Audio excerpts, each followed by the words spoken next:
cheese. People don't know that cheese is special. Not just any cheese. Where's the agenda? Looks like this. One page. Yes. Now, where's he sitting now? There's Tom. Wow, we're getting almost everybody today. Oh, I did. Sorry, wrong side. There's Claudia and Rachel. Hello. We're just waiting for Rachel to get here. I say we get started. All right. Oh, is someone willing to take minutes until she gets here? Justin. I've got it up. Thank you, sir. You're always our savior.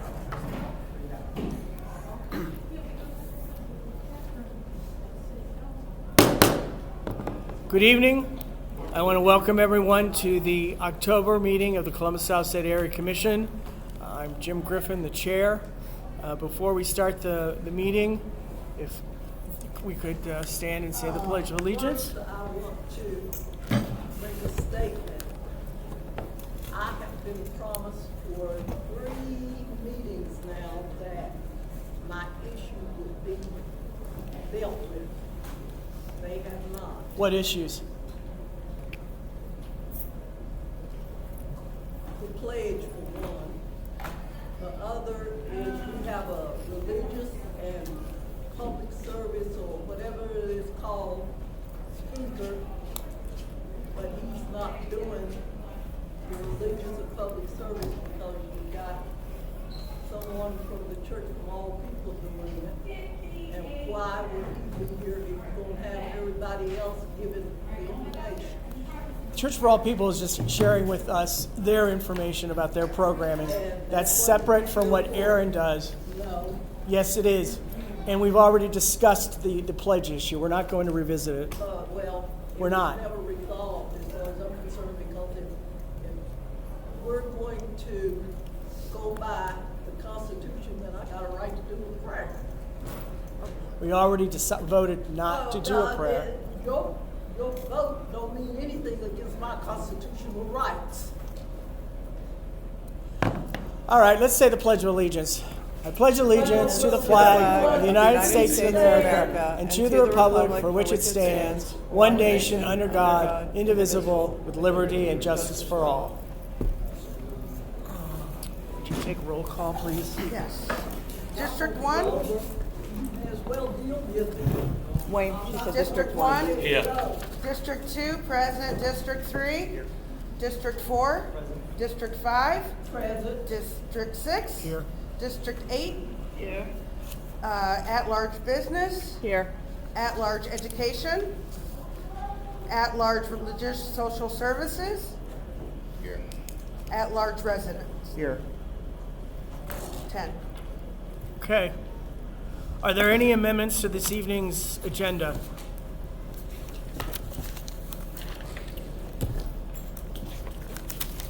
Hearing none, I make the motion to approve the agenda.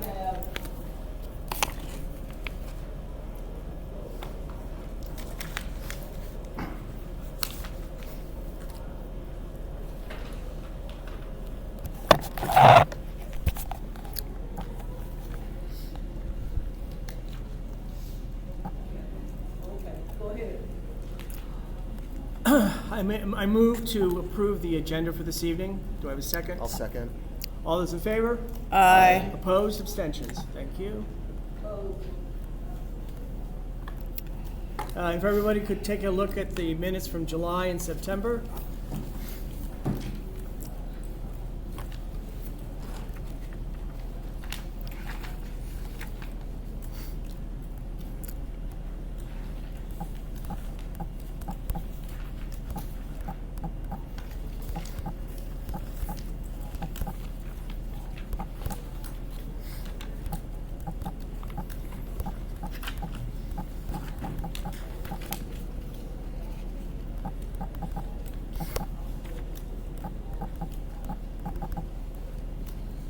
Motion to approve the minutes.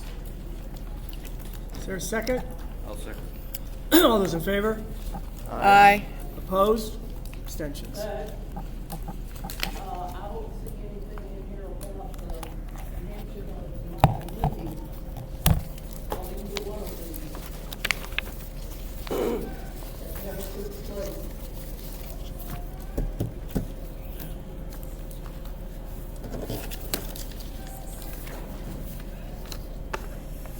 Does that mean you're objecting?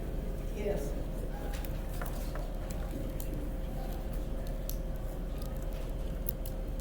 Call the vote.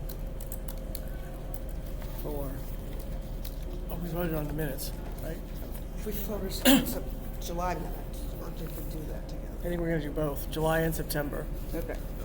All those in, I was motioning for September. oh, I'm sorry. Just to be clear. There's a motion on the floor to approve the minutes from September. Is there a second? Second. All those in favor of approving the September minutes? Aye. Opposed? Abstentions? If we could take a quick look at July.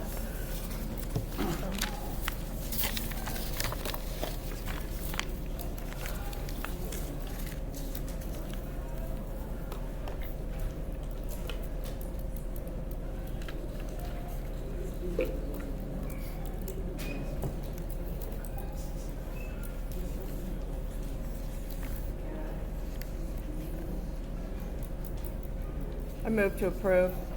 Second. All those in favor? Aye. Opposed? Abstentions? Minutes approved. I don't believe there's any correspondence. Stacy, did you want to give a report? Yes, of course, thank you. You need to look for the microphone. Three quick things. The Neighborhood Design Center is working with Community Solutions Collaborative to complete an assessment of impediments to fair housing in Central Ohio. They're inviting area commissioners to join them for discussion of digging into barriers to affirmatively further fair housing in the region. I did send an attachment to you all's email, but it is on Thursday, October 23rd, 5:30 to 7 at the main library. Parking is free for the first hour, 50 cents every 2 hours after. Just bring the ticket in, get it validated. There's the RSVP in your email, and they ask that please limit attendance to 1 to 2 people per commission. We do have an area commission zoning training this Saturday, 9:30 to noon, at the city parking garage. That sounds so weird when I say that. City parking garage conference room, which there really is one, at 141 Front Street. And you can just tell me if you're interested. I'll RSVP you this time, or I send you the link. And there's also, you're invited to a neighborhood leaders dinner, which is actually quite outstanding. It is Wednesday, November 12th, 5 to 7 at the Fran Ryan Center, which is right off East Broad, right real close by 71 there. East of that at 865 East Capitol. And then in your email, you have this lovely announcement too that has the RSVP. Or if you have any questions, reach out to me. On the first topic, I am willing and able to attend on Thursday, but I wasn't sure if anyone else, since they wanted to limit it to 1 or 2 per commission, I wanted to discuss it amongst ourselves if someone else had a stronger desire. If not, I'm happy to attend and bring information back. That's great. Sounds good. Okay, thank you. Unfortunately, I will not be there to greet you. I have a Wyland Park trunk or treat that I must attend. So if you want to see me dressed up in my finest witch costumes, you can stop on by before you go there. Thank you. No, this was sent to your email. I sent it today. Like with all these announcements and that attachment.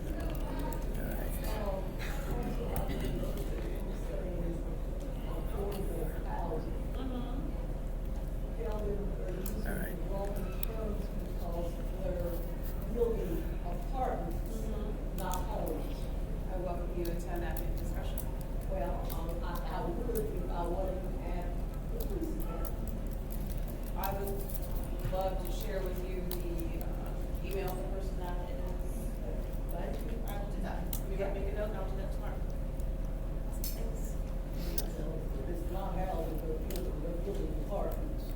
Thank you, Stacy. Yes, that's housing.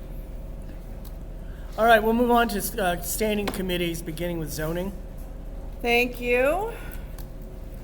The City of Columbus Building and Zoning staff had asked to attend our meeting tonight to discuss zoning phase 2. I don't see anyone from the city staff here in attendance. But there is an open house tomorrow at the, in the parking garage conference room at 141, I think it is, Front Street. That's an open house around zoning phase 2. There's a pop-up next Monday at the South High Library branch. We're currently in the public comment period for the what's called the Columbus Growth Plan, which will replace the C2P2 that we've been operating on, which is the Columbus city planning policies. And then there's also a map, and that map will be the land use map that is will be voted on by City Council on December 8th. That will then drive the zoning phase 2 code changes, which will be voted on in June. So this is the map and the policy document. It's 51 pages. I did read through it. I didn't see anything I didn't think anyone should be very concerned about yet. But the map's kind of interesting. So if you're able to go to the meeting tomorrow or to the pop-up on the far south side on Monday. Oh, Thursday. Yeah, okay. 23rd. Yeah, sorry, Thursday. The open house is Thursday and the pop-up is Monday. Okay. There will be a public hearing in November, I think. That date's not scheduled. All right, if city comes, that's probably what they were going to say. All right, so moving right along to zoning. We have 5 zoning applications to review tonight. The first is BZA 25076, 45 West Barthman. Dave Perry is representing the applicant. I did send to everyone the zoning committee report, which I hope you all had an opportunity to review. So this is affordable housing development. We have heard it before. They now are moving through the funding process, I think it's fair to say, Dave? Yes. And have just a few additional things. So this site is now part of the zone in phase 1, so Title 34. Previously when we heard it, it was part of the older code, which was Title 33. So there are some variances against the new code that we're reviewing. We have 5 variances. One is to increase the maximum front facade zone and to decrease the length of the east facade. Another one for increasing the building height from 60 feet to 62 feet. A third one is decreasing the ground floor transparency, that's basically windows, from 40 to 17% on the first floor, upper floor from 25 to 22. To permit the 2 dumpsters between Wall Street and the front of the building, which is basically where the access is into the complex, and then decreasing the bicycle parking and the east front parking setback. This was approved by the Marion Village Association, all variances, and was approved by the zoning committee, 5 yes, 1 no. The 1 no was a request to see more bicycle parking. The old code had a lot fewer bike parking spaces. The new code is 1 bike parking space for every 2 apartments. So that would be for 151 apartments, that would be 76 bike spaces. The applicants are proposing 20. The desire was a few more. So I don't know, Dave, you want to add anything to that, please? Yeah, there was a request for more bike parking, so I've addressed that with 30 bike parks rather than 20. And that's for you, I've initialed that. Thank you. And that's for you if you want it. Oh, perfect. So,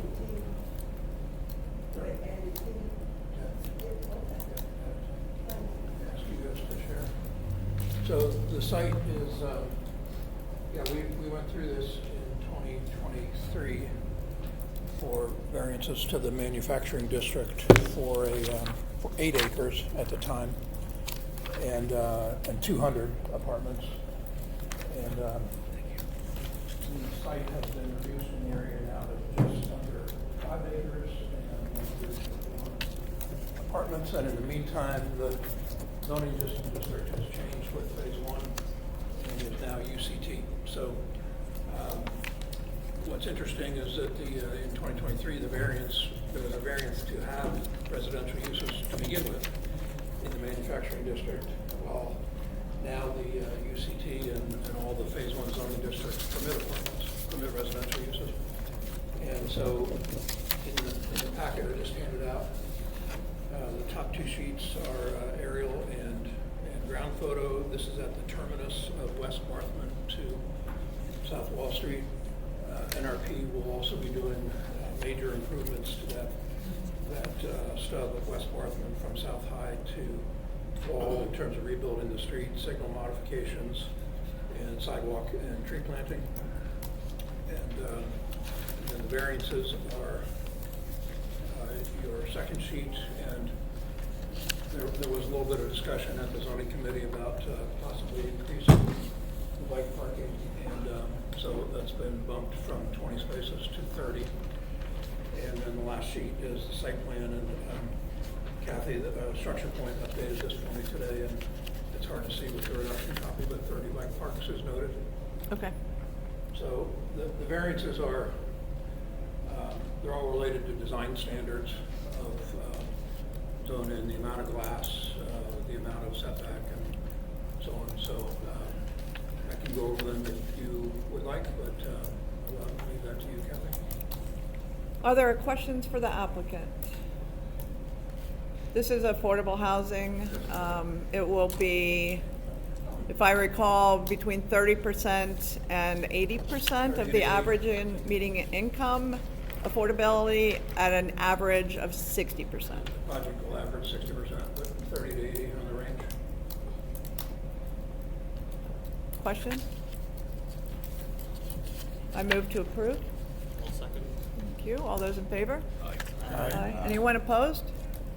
Abstentions? 5, 10.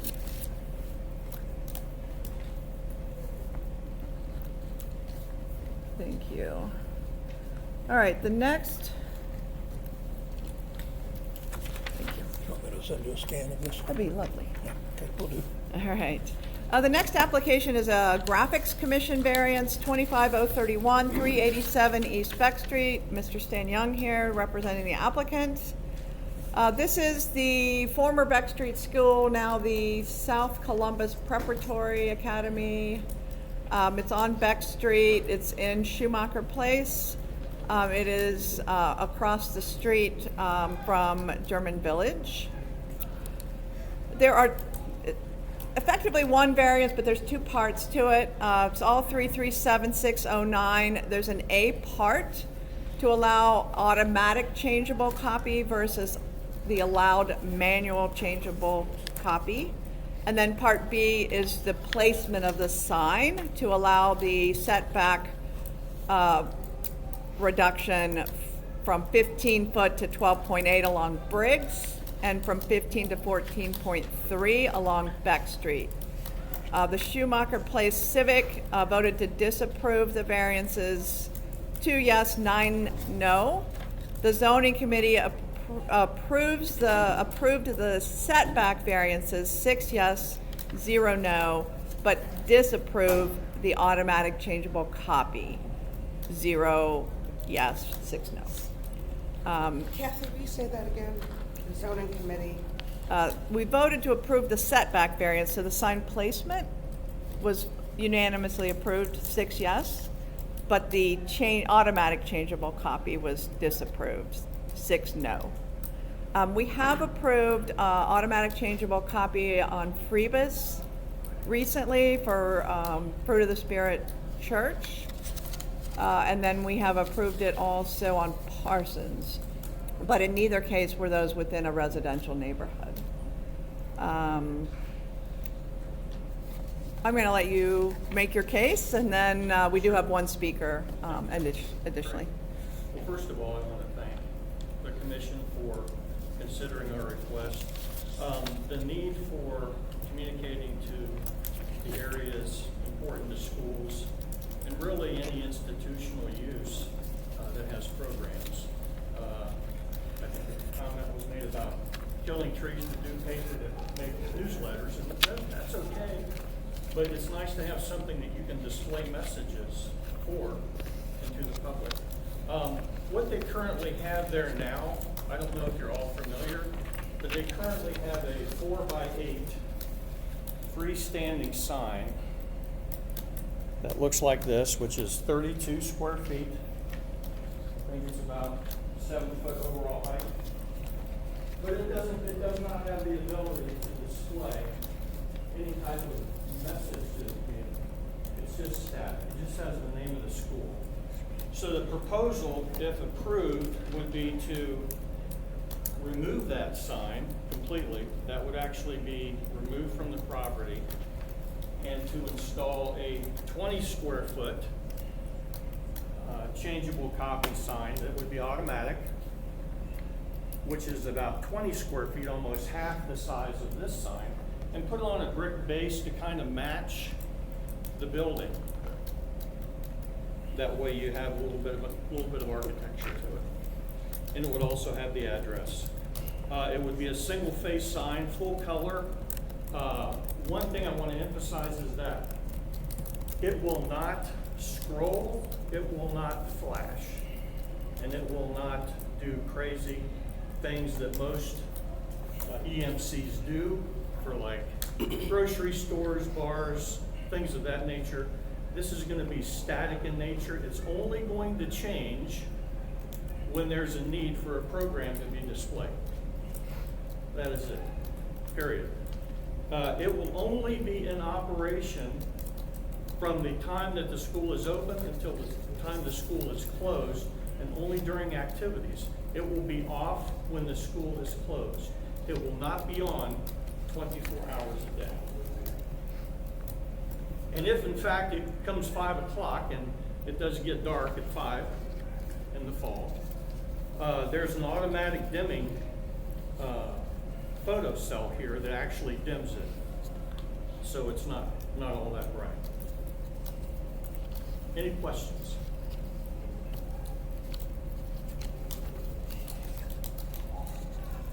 Okay, how much, with this sign, what all are you trying to put on this sign? Do you have a sample of what you want to be advertised? Yes, ma'am.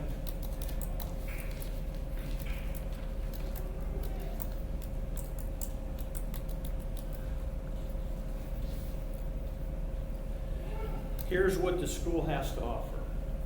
First of all, they have full day kindergarten, entrance into K opportunity, career readiness, physical education, Spanish classes. They were awarded the Quality Community School Grant by the state of Ohio for exemplary, effective instruction and academic achievement. They have student life basketball programs. They have a drone soccer program. They have track and field. These are the free services the school offers. After school care with Braxton Miller's Empowerment Program. Breakfast and lunch. They offer counseling to the kids.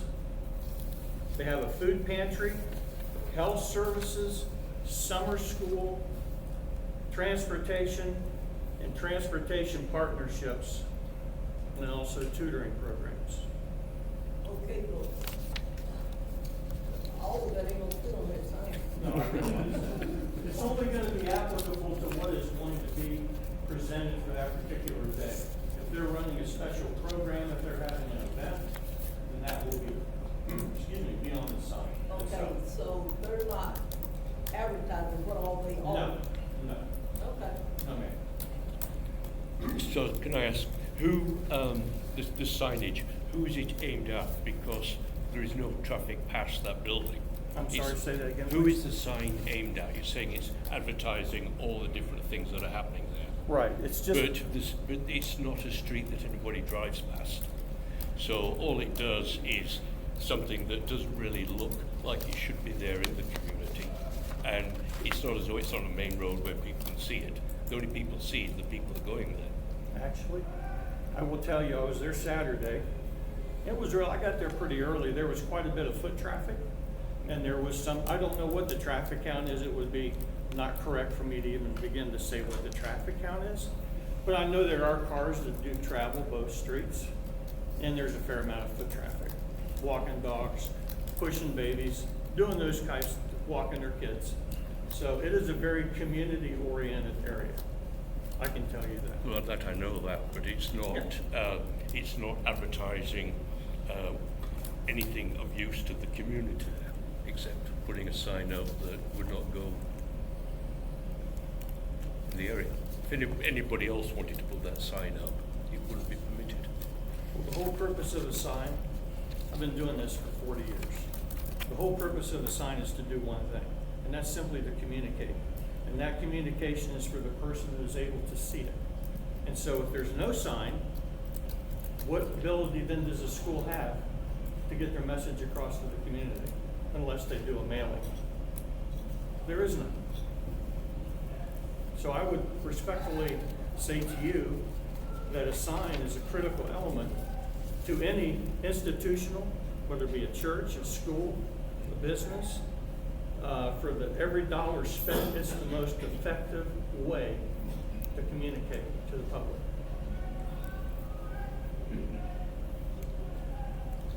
All right, we do have one speaker, Mr. Gary Stolfoth. You have 3 minutes. You can just Let me get up. I'm gonna stand right here. speak up. Okay. Okay. My name is Gary Here. Stolfoth. I'm Secretary Rachel. of the Schumacher Place Civic Association, and I am asking that you vote against this project in its current form. We received comments from 13 residents who live near the school, in Schumacher Place, some in German Village. 7 of those residents live directly across the street from the school. And if you're not familiar with the site, Beck and Briggs streets are not wide streets, and those houses are just right across the street. None of those residents supported granting the variances related to installation of an automatic changeable copy sign on school property at the corner of Briggs and Beck. To the best of our knowledge, none of the 44 public and private schools in South Columbus have this type of sign. The City Planning Commission does not support the proposal as submitted, recommends removal of the automatic changeable copy element of the sign, and that's based on the graphics recommendations for residential areas in the Columbus citywide planning policies. Also, the part of the existing city code that includes the graphic standards that apply to Parsons Avenue corridor prohibits the installation of automatic changeable copy signs along Parsons Avenue. So, you kind of have to ask, why should one be allowed to be installed in a residential neighborhood right at the corner of Briggs and Beck Streets? While the school says it intends to only use the sign for static displays, with the right software, this sign can do all kinds of different graphics displays, and once the sign's there, a future principal, a future superintendent, a new owner, they might decide they want to change the way they use that, and this, either scrolling or any other type of display, just would not be appropriate in this residential setting. Neither the residents nor the Civic Association opposed to the installation of a new manual changeable copy sign at this site, and that's the kind of sign you see at schools all over South Columbus. So in closing, I ask that you support the residents of the Civic Association and vote against this project in its current form. I want to, the sign on Freebus that you mentioned, the changeable copy, that's at the church. Freebus is a big old wide street with bigger yards, the house is set back, and the sign is perpendicular to the street. Not like going across that big street, the house is on the other side, it's perpendicular to the street. On Parsons Avenue, number one, it's a commercial core. It's not anything like Briggs and Beck Street. And the only signs that have been allowed there is just to change the prices at gas stations. That's it, nothing else. They're prohibited. under the graphic standards applied. Thank you. Well, the only sign that I know of that's like that is, we allowed them to do a sign like what he's talking about on Allen Creek, but that's commercial. Yeah, very different from very It is a school. school, but it's This is commercial. a tight-knit, really close Yeah. residential. Thank you. Any other thoughts from the area commissioners before we vote? Kathy, are we gonna vote on each one separately then, since there was a separation there on the? We can. When I fill out the form, it's approval or disapproval. So if we don't approve both variances, it'll be a disapproval in general. But I do think it is helpful to take separate votes to inform the applicant. Is that all right? Yeah, that's fine. Okay, but then I'll go ahead with the vote. The first vote I want to take is on the setback, so that's the sign placement. And so I move to approve the setback reductions. Okay, second, okay. All those in favor? Opposed? Abstentions? Abstain. Okay, thank you. All right, and then now we'll take a vote on the allowing the automatic changeable copy versus the manual changeable copy. I move to approve. Second. Thank you, Justin. All those in favor? Opposed? Abstentions? You're abstaining, Marty? Okay, 3 abstentions then. You got that, Rachel? Yep. I will fill out the form and I'll email you a copy. All right, thank you. Thank you. All right, the next is Council Variance 25075, 465 East Beck Street. Jeff Brown representing the applicant. This is a proposal to do an extension to the 3rd floor of the existing house, as well as to build a carriage house in the rear. There are 9 variances. 2 are existing conditions, which we automatically approve at the area commission. So we will focus on the 7 variances that remain. So the first variance is to allow 2 separate dwellings on a single lot in an R2F zone. The second is to permit that accessory unit to front the alley behind the house. So that'll be a 2-unit garage, 2-car garage with additional living space on the 1st floor and on the 2nd floor, if I remember right. Correct. Okay. So there's a parking reduction from 4 spaces to 2. There is a side yard reduction. The main house is, again, existing condition. The accessory unit will have a reduced side yard setback on the west side, I believe. There will be a reduction in the rear yard coverage for the accessory unit to 0, which is the way the city does the calculations. And then the main house, because of the extension to the 3rd floor to allow it to have like kind of full height, is to raise it from a 35-foot to 37-foot. Did I miss anything, Jeff? The parking portion too, did you get that? Yeah. Schumacher Place did vote to approve all the variances. 4 of the variances were approved unanimously. 1 was 740, 1 was 1010, and 1 was 830. But they all were approved. The zoning committee voted unanimously to approve the variances, 6 yes, 0 no. The city is currently undergoing the changes to this code for accessory dwelling units. Those will be voted on in November. The code will change such that some of these variances, if it were to be done after that happened, we would not be required to vote on them anymore. But we are where we are, so we do need to push this through. Questions for the applicant? Anything you wanted to add? Yeah, I think you covered it. I mean, we're going to demolish the existing garage, put up an ADU with 2 parking spaces and a living room type on the 1st floor. And then basically there's an attic which you can walk in, but even I have to kind of crouched down, and so we would like to just raise that up so that space is fully usable. Okay, at the site, you said something about connecting units. When No, we were out these there are- saying- If the units are connected, you don't need to have the variance, because this is an R2F zone. R2F means you're allowed to have 2 dwelling units, but that's only if they're connected to each other. So you can have a duplex, but you can't have a house and an accessory dwelling unit currently. Correct. That's why it drives the council variance. In the new code changes that will be voted on by city council next month, it will permit an accessory dwelling unit in an R2F zone. Actually, in all these zones. Is that clear? Okay. Other questions?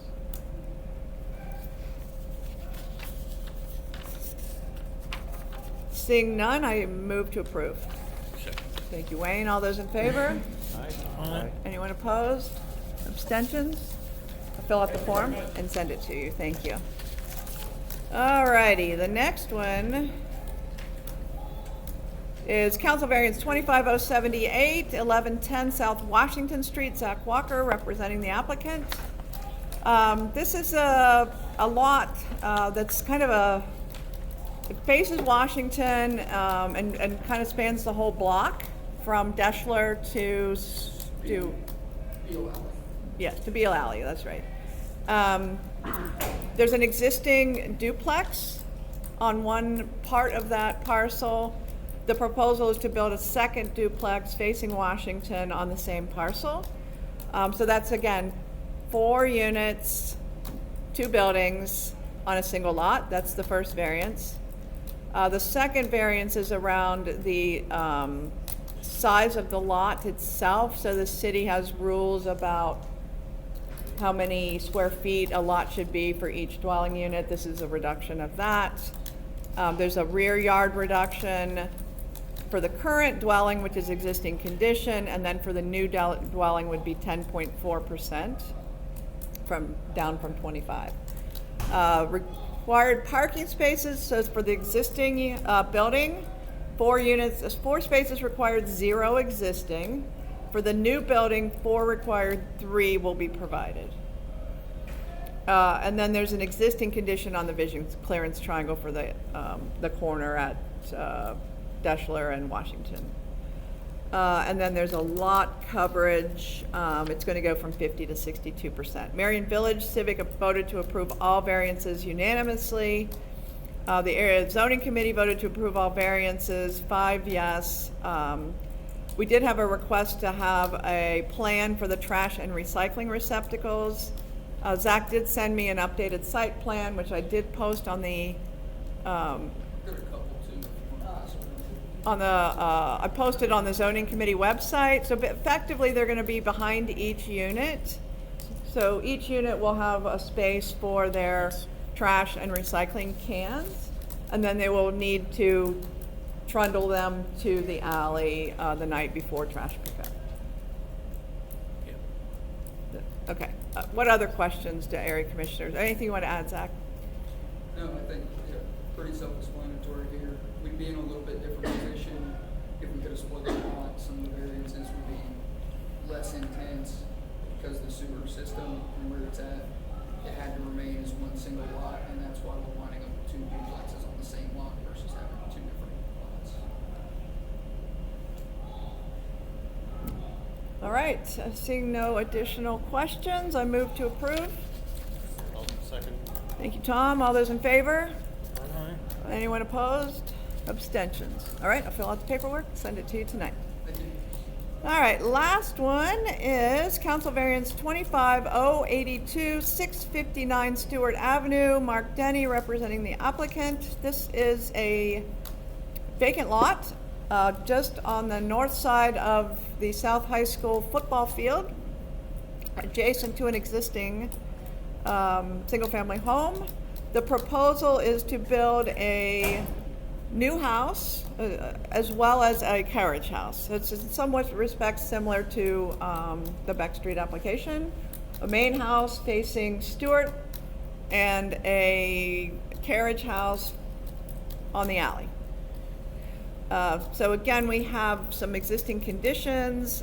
There's the similar required lot size per dwelling unit. There's a reduction. There's the dwelling unit not fronting a public street. There is the rear yard reduction from 25 to 0. There are some side yard reductions.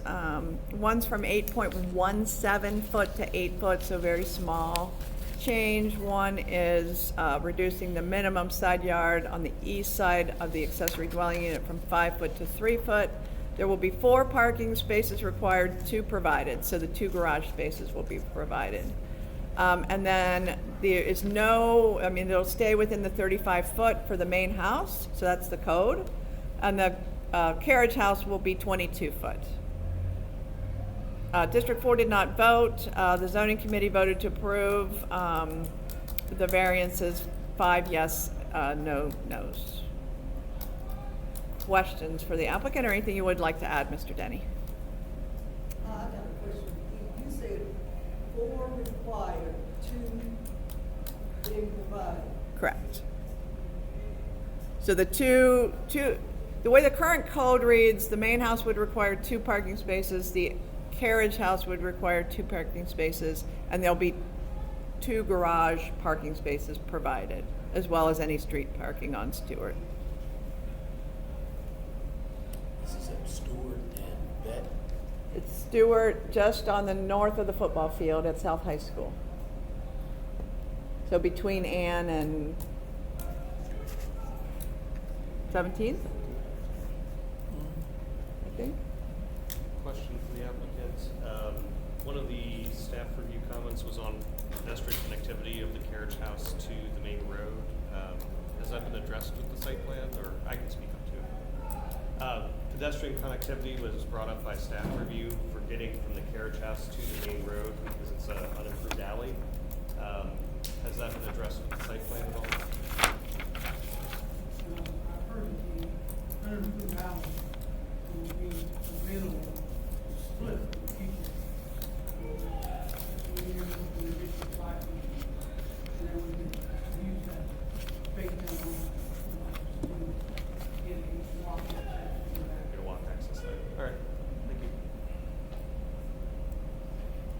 Any other questions for the applicant? Seeing none, I move to approve. Second. All right, all those in favor? Aye. Anyone opposed, abstentions? All right, I'll fill out your paperwork and send you a copy. Thank you. We had no demolitions this month. We have the November meeting is targeted for the 2nd Saturday. At the moment, we don't have any applications. We have one that we've received, but because it's at Deschler Park, it will be in December for us because of the way the meetings work. So if we get something quickly, we may still have a meeting. If we don't, we won't. And that, I think, is all I had. Thank you. Thank you. All right, public relations.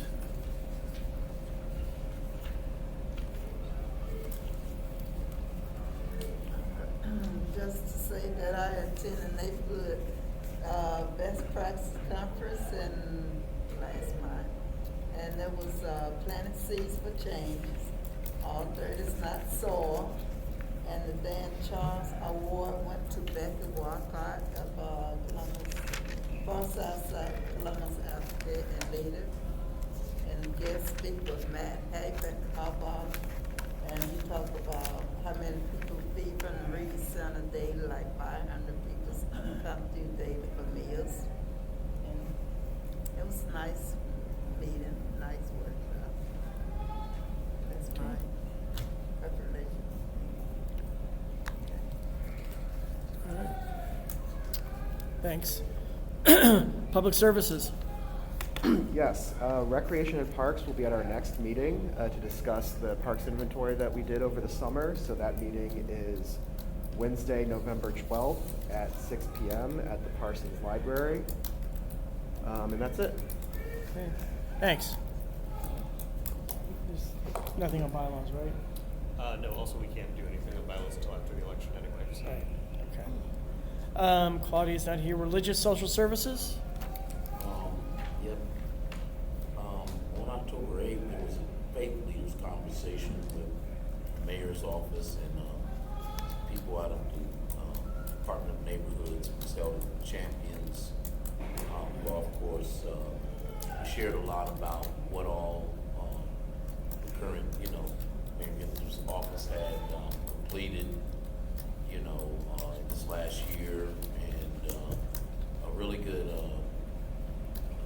presentation was done by my brother's keeper, and just talking about the work that they're doing, a new website that they have launched that is they're asking people to go on and to identify work that you might be doing, on their interactive map. Just talking about the work that they're doing to change the climate of violence, in our youth, what kind of programs, what they've been doing, and what it is he plans to do, some of what he plans to do.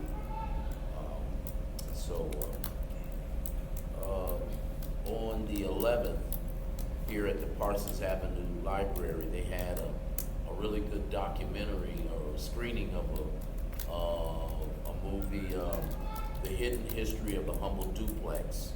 I guess they had showed it at the main library, but it was right here in our community, and they talked about the duplex and the whole thing of redlining and why duplexes, triplexes, multifamily houses was really instrumental to a community, having mixed use communities where you could have a business right next door to your house and all these services.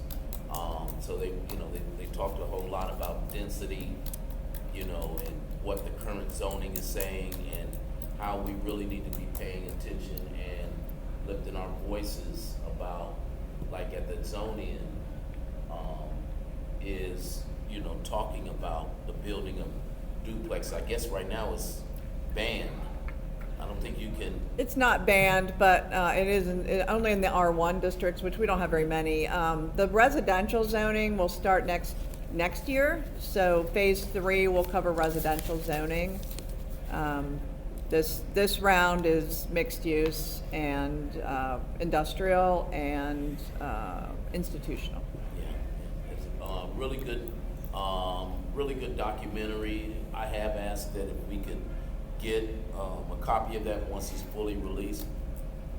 I think more in our community really need to see it so that we can be ready for that discussion. When it comes about different things that could have been done to promote home ownership among low-income families.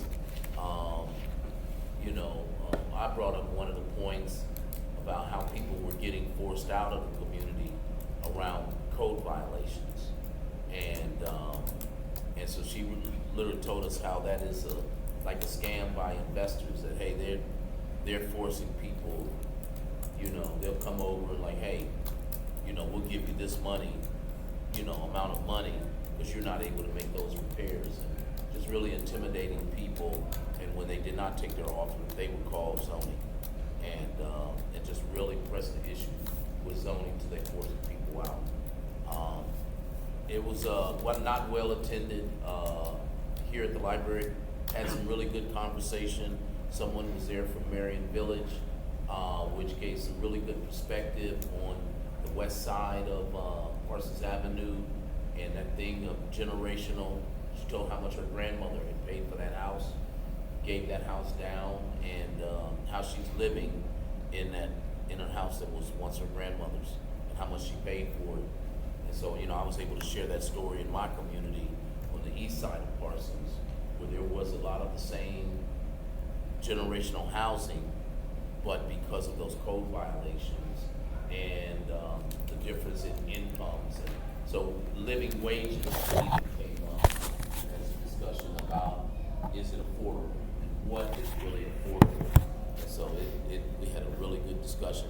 They are going to other libraries, so you can maybe go on the library's website and see where they're at next. But it's a very good documentary.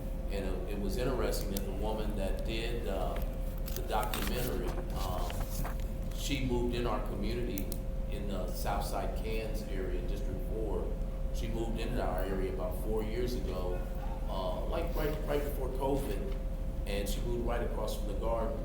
But it was a house that was, in the process of gentrification. And so I had a great relationship with her. She's a great neighbor in the community, but she did that. She's the one that did that videography and made sure that I knew that, hey, this is going on in your community. And I was wondering, like, why didn't we know more about it? That they were having this screening. Like, who did you really announce it to? I saw it with another group, and then they also screened it for council. So there was a public version of it at city council. So it has been screened a lot. I did not know it was here on the south side. Yeah, I found out 2 days. Anita actually said, "Hey, it's going to be in your community. You need to go check it out." So, early vote is now taking place. We're encouraging our community to get out and vote. There's some really important bond issues that's, out there. We need people to be informed about what those are and then get out and express their votes.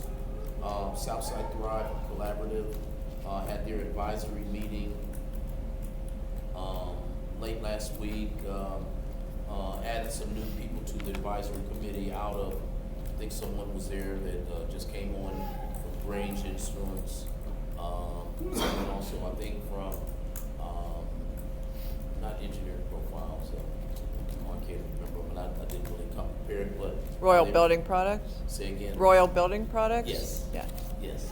And, but they talked about the street engagement that they have, some community connectors that are on Parsons Avenue. They wear really loud vests so you can clearly identify who they are. They're having conversations with people on the street, and as well as different business owners, and they gave a really good report about what the interaction is of those business owners and just having those conversations. And so I think that is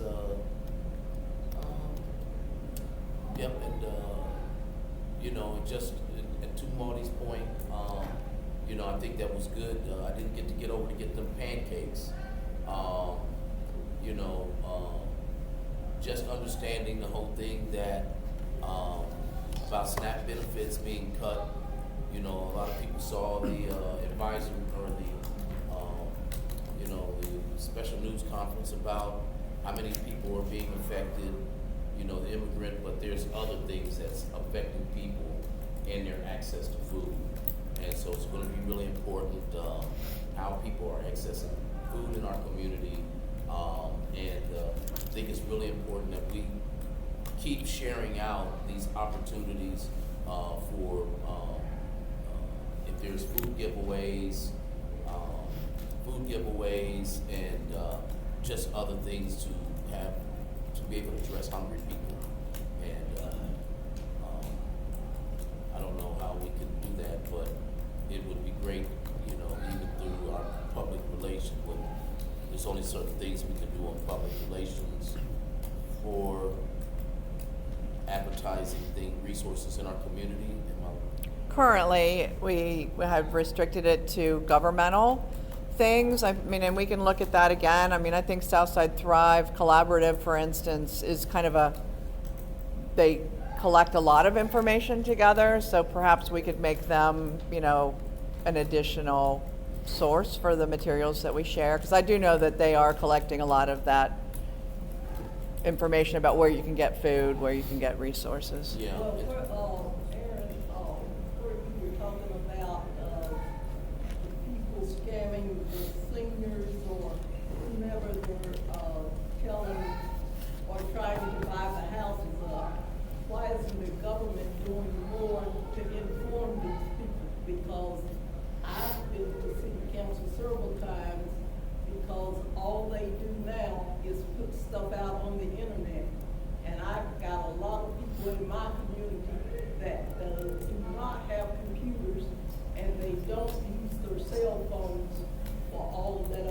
extra stuff. So what is the government doing? And this would, see, public relations, public service, all of these need to be addressing the issues in our community. And to me, I'm not hearing it because we have all of these taxes that the South Side is paying, but the South Side is not getting any of the benefits. Just like with that Lucas bus and all of that. Okay, they're building all of these big complexes up and down High Street, but we don't get that bus for 5 years, but we're still paying taxes during that 5 years. So when are they going to start doing something for the South Side? And just like the last week, I was at a meeting and they're talking about how the far South Side is being neglected, and the far South Side is getting all kinds of things because I've seen it. I'm not talking about hearsay, I'm talking about things I've seen that they've got. So when are we going to get off the dime and start addressing the issues over here on the South Side? And I heard there was a conversation that came up even about why do we think that the mayor or the governor vetoed the thing on tax,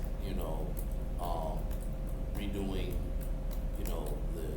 how it is that the schools are funded and rolling back that tax. And so she said that she could not, and so this is Carly Booz, could not say that in her professional. She said, but that was a very strategic move by the governor because to make it a conversation, because she said, because he knows that at the end of the year, the state is very much ready to veto, to override his veto. So it is going to happen. And it was giving the school board a chance to, hey, you guys got to figure it out how you're going to be able to fund those things because they are getting ready to address that thing with taxes. And so I was happy to hear that, because, I know what my taxes look like, property tax is looking like, and I'm glad that they are prepared to address it, although. Yeah, but they're talking about it, but it's not keeping the people in their homes. They're taxing people out of their homes and they're playing games with people and talking about people trying to buy the homes. They set up the scenario for them because people out of state are buying up these homes for $40 a pop and then renting them out for $1,000. It is, so All right, we need to move on. okay. All right, business. I emailed out the Business at Large monthly report. I also posted it on the Area Commission website for those of you in the audience who didn't get the email. The only event I'd like to highlight, and there are some flyers here on the corner, is the lot that's between Boom Boom Tacos and there's a warehouse building with murals on it. There's 10 murals on the side that was part of a 614 Beautiful grant recently. So there's a launch party for it. It's family friendly, costumes invited. It's October 30th from 6 to 9. It's trick or treat night. So after you do your trick or treating or maybe cut off a little early, come on over next to Boom Boom Tacos. They're going to have a band and they're going to have a light show that involves the murals. So I think it'll be pretty cool. Hopefully the weather will cooperate. I didn't get that report and I looked at my spam this time, so I don't know where it's going. Let's see, I sent it today at 8:30 this morning. And the email address I have for you is madi.grace@att.net. Some of it had been going into spam, so I've been checking the spam and I'm not getting half of the stuff you're sending, so I don't know what's wrong with the What's also posted on the website, so maybe I can just send you a short message with the link and maybe you can access it that way. I'll try.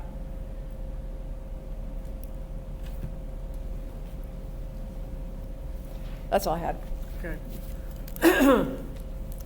Elections. We will be having an election Saturday, November 15th. The election will take place here at Barrick between 12 noon and 4 p.m. We have one contested race, resident at large. The two individuals are Maudie Grace and Justin Soltese. So mark your calendars and come out and vote. All right, officer reports. I don't really have anything this evening. I've nothing to report on, Teresa. Any informal or public presentations? Kathy, when do I get my buckets and pickers? I gave them to you. I did. I ordered 15 more buckets and pickers, and you said something about they were out of stock or something, and that you had to I did, and then I gave them to you after I got the new ones. I did. I gave them. You didn't give them to me.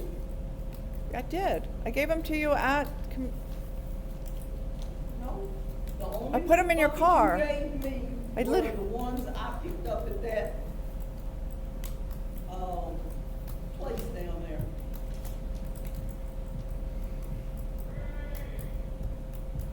I'll go back through my notes. Sorry, I'll have to go back through my notes. I was sure I delivered them to you. Nope, not to me.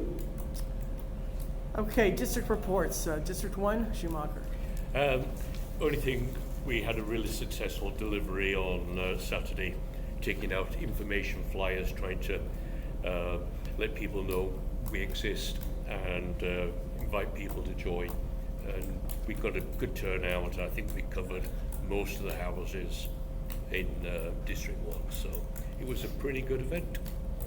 And besides that, everything else is going good there. Great. District 2? We had a good fall festival on October 11th, and we are having several things for Halloween coming up. District 3.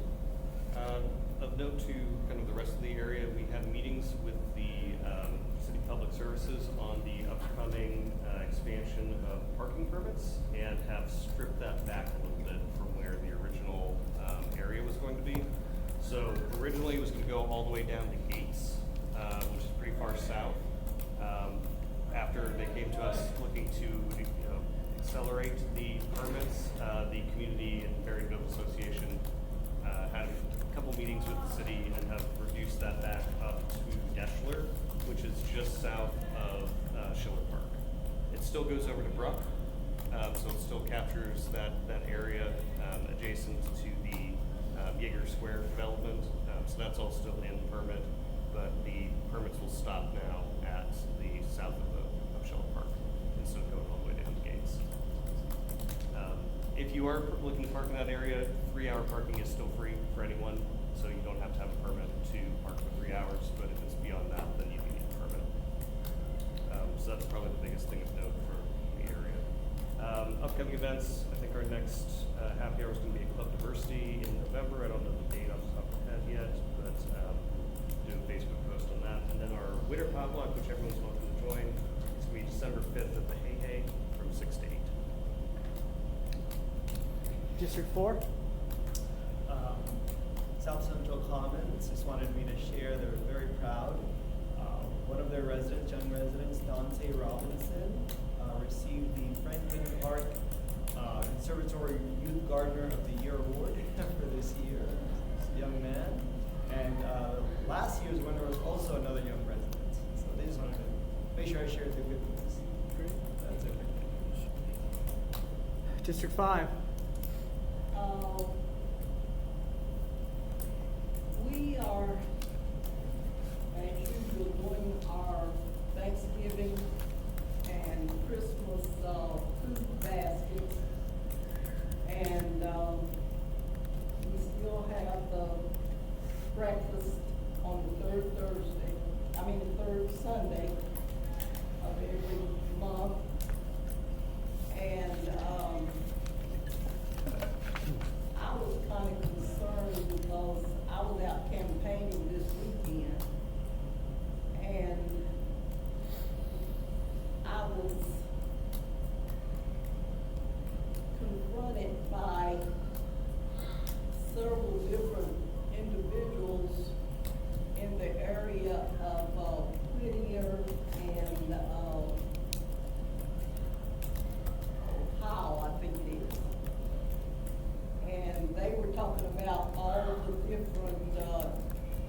things that were going on in their parking lot, people having sex, the gun violence and all of that. And I asked them, why didn't they contact the commissioner, and they didn't even know who it was. So, I told them if they got 10 people together to call me, I gave them my number, and I would select having the police come and talk to them about their issues. But I thought that was kind of bizarre that they would talk to me about it rather than the person that's representing them. And, I don't know what we're doing over here. Okay, District 6, nothing to report at this time. District 8, This time, we just, our civic did meet Tuesday last week, and we had a nice meeting with Officer Kenny about the different color flags that's on housing and what color. There's 2 different color codes that you have to look out for, and one was, there's 2 different color codes, and both of them almost red and orange, so you got to know which is which.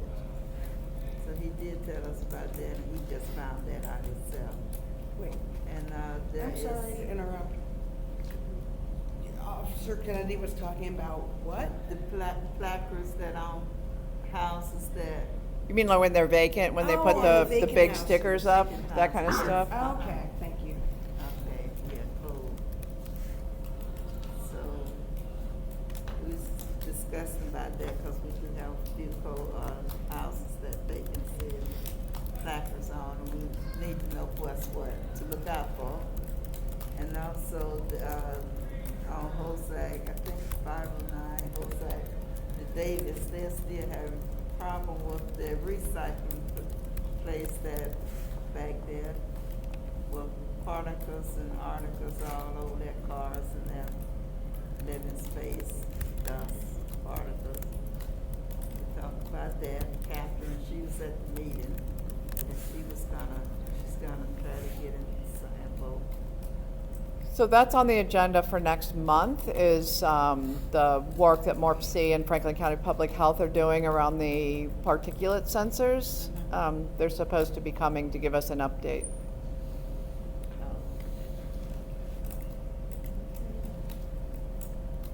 Pretty much about what we talked about in some of the items that we covered. thank you. Any new business? Did Caitlin want to speak? Caitlin, did you want to speak?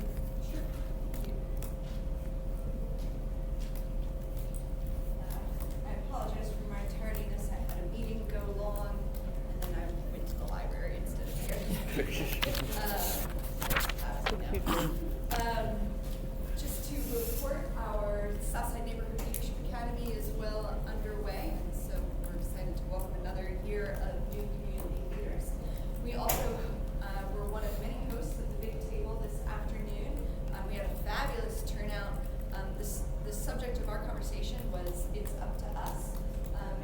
In a season where who knows what's going on in the world, maybe government's not coming to save us, maybe corporations aren't coming to save us, maybe institutions aren't coming to save us.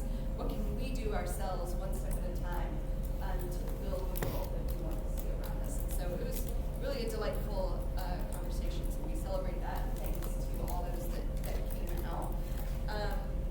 An upcoming opportunity to celebrate with us is our annual celebration on Thursday, November 20th. This is our annual opportunity to look back at the year at all the good things that have happened in the community. The all band will play. There's really good food, and it's hosted by Children's Hospital and Stecker Auditorium, so that will come around to you. I also have the October calendar for the Healthy Eating and Living Initiative. There are still classes yet for the rest of the month, including our new Parsons Fitness Club for all ages and abilities. This class happening every Tuesday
does that. He goes in there and cut off the lights so people don't know.